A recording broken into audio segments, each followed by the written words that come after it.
நம் வாழ்க்கை ஜாதகத்தில் ராகு தவறான இடங்களில், அதாவது 1, 4, 7, 8, 12 அல்லது சூரியன், சந்திரன், குரு போன்ற சுப கிரகங்களுடன் சேர்ந்தால் அல்லது ராகு திசை புத்தி சரியாக இல்லாவிட்டால் அதை ராகு தோஷம் என்று கூறுகிறோம்.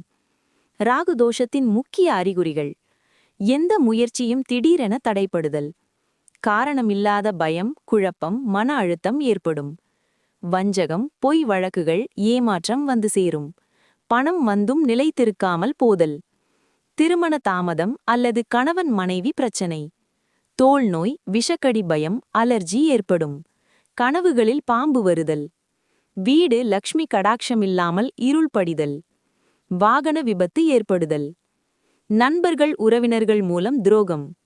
ராகு தோஷம் ஏற்பட காரணங்கள்: முந்தைய பிறவியில் பொய், வஞ்சகம், சாபம், நாகதோஷம் அல்லது சர்ப ஹத்தி தோஷம், பெற்றோர், குரு, பெரியவர்களை அவமதித்தல், கருப்பு மந்திரம் அல்லது தீய மந்திரம் உபாசனை, தீய எண்ணங்கள், கோயில், புனித இடங்களில் அவமரியாதை.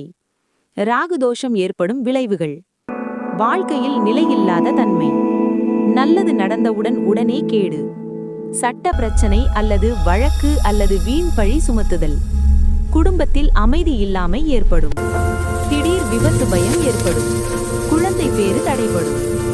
மேலும் இது போன்ற தகவலை தெரிந்து கொள்ள இப்போது நமது சபரிமலை யாத்திரை சேனலை சப்ஸ்கிரைப் பண்ணுங்க, லைக் பண்ணுங்க, ஷேர் பண்ணுங்க.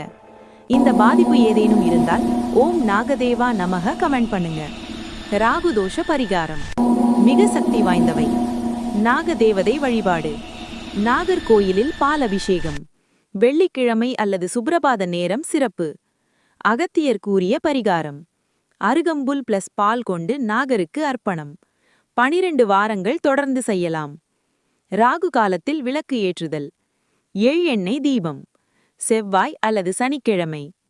ராகு தோஷம் நீங்க மந்திரம்: ஓம் ராம் ராகவே நமக. தினமும் 108 முறை ராகு காலத்தில் ஜபித்தால் மிகுந்த பலன். அல்லது அகத்தியர் மந்திரம்: ஓம் நமோ நாகராஜாய சர்ப்பாதி பதையே நமக. வழிபாடு செய்ய சிறந்த நாட்கள் செவ்வாய் அல்லது சனிக்கிழமை. ராகு காலம் இல்லையெனில் ராகு ஓரை நேரம், அமாவாசை, பிரதோஷம். தானம் செய்ய வேண்டிய பொருட்கள்: கருப்பு உளுந்து அல்லது கருப்பு துணி, எள்ளெண்ணெய், பாம்பு படம் இல்லையென்றால் வெள்ளி நாகம். ராகு தோஷம் நீங்கிய பிறகு கிடைக்கும் பலன்: மன அமைதி, திடீர் தடைகள் நீக்கம், பணவரவு நிலை பெறும், திருமண தடைகள் நீங்கும், எதிரிகள் அடங்குவர்.